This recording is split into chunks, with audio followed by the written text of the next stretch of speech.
लगातार आरोप लगेंगे राष्ट्रीय स्तर से कोई। जहां तक आजम खां साहब के साथ इनकी हमदर्दी है, इन्होंने उसका जिक्र किया, मैं इनका शुक्रिया अदा करता हूं कि इन्होंने ये कहा कि ठीक है आजम खां जेल में है, उनकी खैर खबर लेने के लिए नहीं गए। बहुत अच्छी बात है।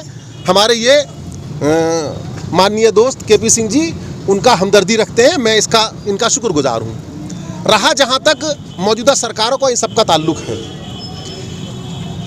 हमारे माननीय योगी जी जब खुद अपना नॉमिनेशन करते हैं तो अपने उस नॉमिनेशन में संभवतः 30 या 32 मुकदमे अपने उसमें दिखाते हैं। अलग से एक और पर्चा, एक और तीसरा पर्चा उन्हें लगाना पड़ा है, तब उसमें उनके मुकदमों का हाल आता था।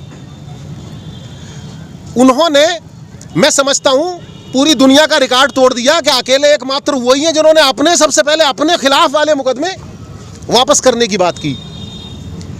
इसके अलावा आज सुप्रीम कोर्ट को यह सब करना पड़ा है कि यहां एक ऐसी लाइन लगा दी गई, कत्लों के मुकदमे, डकैतियों के मुकदमे, उनको सबको खत्म करने की बात कर दी गई और सुप्रीम कोर्ट ने कहा कि नहीं, ये इनकी समीक्षा होगी और बिना हाई कोर्ट से इजाजत लिए कोई मुकदमा वापस नहीं किया जाएगा। ये एकमात्र झलक भर है।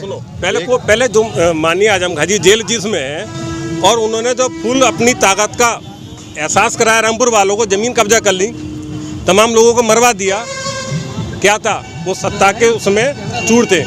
लेकिन जब सरकार बदली और जब लोगों ने, कौन सा मुकदमा उसमें है भाई, और जो का कौन सा मुकदमा है, आपने ये बात कर दी। मरने का क्या? अरे आपने कह दिया लोगों को मरवा दिया, एक भी मुकदमा उनके ऊपर मरने का नहीं है। उनके डंडे तो सवाल कर रहे हैं, मुकदमा बताइए भाई। लोगों को उन्होंने अत्याचार करवाया, उन पर पुलिस के साथ उन पर मारपीट करवाई, उन्हें लोगों को जेल में डाला लाकर, उनसे जबरदस्ती बेनामा कराए। क्या था ये खुली गुंडागर्दी थी। और ऐसी गुंडागर्दी, बात सुनो, आजम खां के हर एक कार्यकर्ता ने, हर एक विधायक ने पूरे क्षेत्र में करी। कौन सा क्षेत्र अछूता बचा हुआ था? ठीक, आपने जमीन अधिग्रहण की बात की। यूनिवर्सिटी के गेट को तोड़ने के लिए अभी हाल ही में न्यायालय ने आदेश दिए थे, उसमें रिश्ते हो गया।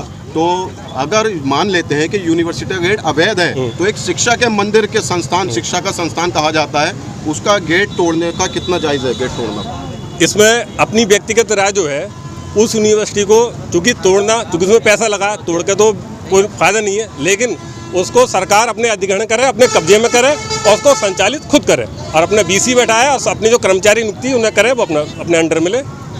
तोड़ने से तो कोई फायदा नहीं, चूँकि पैसा लगा हुआ है, चाहे नंबर 2 का लगाया चाहे नंबर 1 का लगाया, पैसा तो उसमें लगा हुआ है और उस पैसे को तोड़ के कोई फायदा नहीं है, उस संपत्ति को तोड़ के। जितनी भी प्राइवेट संस्थाएं चल रही हैं उत्तर प्रदेश के अंदर, सभी को सरकार अपने कब्जे में ले ले। कि जौहर यूनिवर्सिटी लेने से काम थोड़ी चलेगा, पूरी ले ले जितनी प्राइवेट चल रही है। बहुत सही बात। और वो दूसरी बात, एक बात और कहना चाहता हूँ, मैं कोई नाराज ना हो मुझसे। देखो आजम खां जेल के अंदर हैं, अखिलेश यादव, मुलायम सिंह, शिवपाल यादव बराबर कांटेक्ट में राष्ट्रपति के, प्रधानमंत्री के और क्या गृह मंत्री के हैं, मगर आज तक किसी ने इन्होंने ये नहीं किया कि आजम खां को जेल से बाहर निकाला जाए, छोड़ा जाए, उनके ऊपर जो मुकदमे लगे हुए वो वापस लिए जाए। आरोप तो लग पार्टी को, आरोप तो क्या होता है, अपने मुकदमों के लिए तो वो पर्सनल तरीके से मिल रहे हैं, आजम खां के मुकदमे के लिए कोई मिलने के लिए नहीं गया। हाँ, तो ये आरोप है, ये मेरा आरोप है। क्यों ना खोल करके जा करके आके उससे राष्ट्रपति से, प्रधानमंत्री से कि आजम खां को तुरंत छोड़िएगा आप।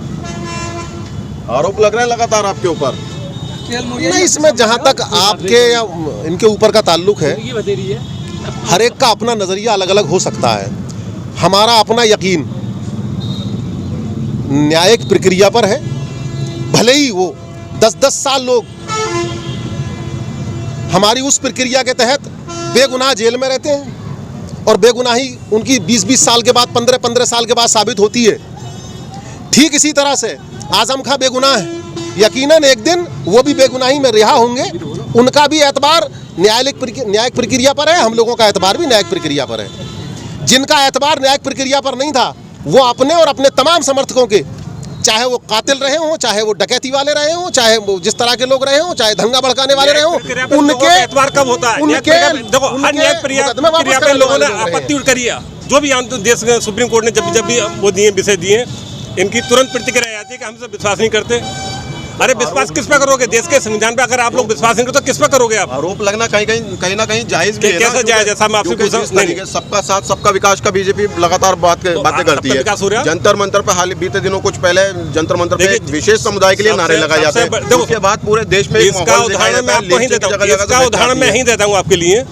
आपके कैमरे पर सबका साथ सबका विकास अगर न होता तो ये कैमरा आप मुझसे नहीं चला पाते और नहीं मुझसे पूछ पाते। ये सबका साथ सबका विकास, सबको समानता का अधिकार, सबको बोलने की आज़ादी और सबके साथ काम करने की आज़ादी सुनो भारतीय जनता पार्टी ने दी है। और आप पिछली सरकार में आ जाते ना और ये लेकर कहते हैं हाँ साहब बताइए समाजवादी के खिलाफ में, तो भाई साहब तुरंत मुकदमा लिख के आपको अंदर डाल दिया था, समझे ना? आजादी का है उमर खालिद और आज भी देखिए एक बात सुनो और रुको साहब, अब बात आती है इस समय तालिबान जो हमारे देश में घटनाक्रम कर चल रहा है, सब पूरा विपक्ष कहाँ चला गया बोलने के लिए? जब देश में कोई बात होती है तो सब उसके समझ में आएंगे, लेकिन तालिबान करवाओ, हमारा तालिबान आज़म को रिहा करवाओ, बस हमारा एक ही मुद्दा है। आप बताओ, अब तालिबान में घटना चल रही है, भाई तालिबान से गलत हो रहा? वहाँ जो महिला हैं, बच्चे हैं, उनके साथ क्यों नहीं आवाज उठानी चाहिए? लोगों को उठानी चाहिए ना। अपने यहाँ की देखो, ठीक है तालिबान नहीं एक मिनट मैं इनकी बात का जवाब, अंकल की बात का जवाब, अभी आपने कहीं यहाँ के उठाओ अपने देश की, बिल्कुल अपने यहाँ की देखिए। लेकिन जब किसी जब कोई व्यक्ति धर्म का कोई चित्र बना देता, गलती होती है दूसरा देश करता और आप लोग यहाँ कर देते हो, आग लगा देते, तोड़ देते, फोड़ देते, फिर क्यों नहीं कहते भाई दूसरे देश की घटना दूसरा वाला जाने? फिर आप अपने देश में ही अपने संसाधनों पर आग लगा देते हो, सड़कें जाम कर देते हो, लोगों को मार देते हो, ये कौन सी धर्म?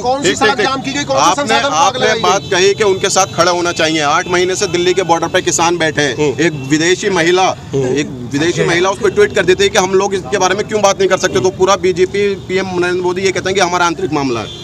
देखिए अब मुझसे किसान वाली पूछ रहे हैं, उस महिला के बारे में बताऊं? आंतरिक मामले चलो किसान बात जाइए। उसने ट्वीट किया तो बीजेपी की तरफ से बयान है कि हमारा आंतरिक मामला है, इसमें बाहर वाले इंटरफेयर ना करें। तो अफगानिस्तान में हिंदुस्तान वालों का क्या मतलब? देखिए किसानों पे आ जाओ, मैं भी किसान हूँ, मुझ पर भी 4 बीघे जमीन है की, ऑन रिकॉर्ड देख लेना, कोई दिक्कत नहीं है, इस बिल से कोई परेशानी नहीं है।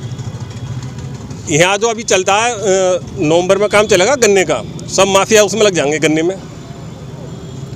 ये जो बिचौलिया वाली व्यवस्था तोड़ी जा रही है, ऑनलाइन व्यवस्था जो करी जा रही है, किस लिए करी जा रही है? कि सीधा जो किसान की चीज़ है, किसान ने अपनी बेची उसके खाते में आ जावे। ऑनलाइन प्रक्रिया क्या मतलब है? ये तो रखी गई है, मेरा खाता संख्या है, आधार संख्या, लिंक है हर चीज़ की। अब लोग डकैती नहीं डाल पाएंगे, जिन लोगों ने डकैती जो डालनी वो डालनी, चाहे वो किसी ने भी डाली, जिनने डाल ली, अब डकैती नहीं पड़ेगी। बीजेपी वो काम कर देगी कि टैक्स तो नहीं दे रहे तुम 1 रुपये का भी, अरबों की संपत्ति हो गई, टैक्स भी तो दो ना। व्यक्ति नहीं है जो टैक्स नहीं देता है, टैक्स भी दो ना, पता तो पड़ेगी। गलतफहमी में मुब्तला पकड़ते हो, कोई गलतफहमी नहीं है। ये बिचौलिया गर्दी तोड़ने का काम सबसे बढ़िया काम है, हम लोग उसके साथ हैं। मैं ये कपड़ा पहन रहा हूँ, ये टैक्स के बाद पहन रहा हूँ। आरोप लग रहे हैं आपके ऊपर कि एक चीज पर नवंबर में जब गन्ने की फसल आती है तब जो दलाल हैं वो सतर्क हो जाते हैं। नहीं, मैं आपको बताऊं, मैं किसान तो हुई, कोई ऐसे आरोप नहीं है और न ऐसी समस्या। किसान को जो सुविधा मिलनी चाहिए वो भरपूर सुविधा नहीं मिल रही। अब किसान के जैसे पशु हैं, अब आरो घूम रहे हैं, किसान के पशु हैं और किसान को नुकसान कर रहे हैं। अरे भाई सरकार नहीं, किसान सम्मान निधि दे रही है सरकार। अरे नहीं तो सम्मान निधि क्या, आप तो हरामखोर बनाएंगे इस चीज़ से? तो भाई जिसको मिलेगा खाने को फ्री में तो क्यों जाएगा कमाने को? उससे कोई फर्क नहीं पड़ रहा। 500 रुपये तो क्या होता है? हमारा कहने का मतलब यह है कि किसान के मुताबिक सरकार काम नहीं कर पा रही है। किसान को जो फायदा पहुंचाना चाहिए वो नहीं हो पा रहा। अब किसान के जो पशु हैं, गौवंशी है, और उनकी व्यवस्था कर रही है, लेकिन उसको पकड़कर उसे भेजा जाए। हमारे खेत में सारे भी कम से कम 8-10 मतलब जानवर घूम रहे हैं, रोज नुकसान करते हैं, हमारे लोगों की है, तो डबल नुकसान हो रहा है किसान को उससे। और मेरा कहने का मतलब ये, किसान को सबसे ज़्यादा फायदा पहुंचना चाहिए। हम तो ये मान लीजिए SC-BC के लिए कोई सरकार ज़्यादा फायदा नहीं पहुंचा पा रही। क्या लगता है किसान को फायदा कैसे पहुंचेगा? एक बात बताओ, किसान का खून तो चूस रही है सरकार। 100 रुपये लीटर पेट्रोल कर दिया, 100 रुपये लीटर डीजल कर दिया, तो कहाँ से करेगा खेती? देश हित में इतनी महंगाई तो जनता झेल सकती है ना। तो फिर खून और रहेगा जिसम के अंदर वो निकलवा लो। देश हित में खून बाकी रह गया है, जितने खड़े हैं इनका खून और निकलवा लो। राशन बांट रही कहाँ से दे रही है? तो सरकार के पास चावल और गेहूं मिल रहा है, आपको फ्री राशन मिल रहा है? मिल रहा है, मतलब ऐसे ही मिल रहा है। और ना बोलो 5-5 किलो दे तो रही है, 5-5 किलो 10 किलो काट रहा है। डीलर काट रहा। और कोई शिकायत कर रहा है तो मतलब उसकी सुनवाई कहाँ हो रही है? वो कौन सा कोई काट सुनवाई नहीं हो रही। रहा? अभी बताओ, अभी आप बताइए कौन सा सुनवाई डीलर नहीं काट हो रहा? रही। अरे कौन सा सुनवाई नहीं हो रही यार। नहीं, ये देखो कौन सा डीलर काट रहा है? एक का नाम बताओ, आप गए कहीं शिकायत लेकर? आप बताओ कहाँ गए? ना ना ना, देखो ये आप बिल्कुल सही वाली बात बताओ। देखो ये घुमा फिरा वाली बात नहीं, ये मत सोचो कि ये सफाई है वो, आप बिल्कुल निष्पक्ष ईमानदारी वाली बात करो, उसमें क्या दिक्कत है? स्थिति है वो बताइए हम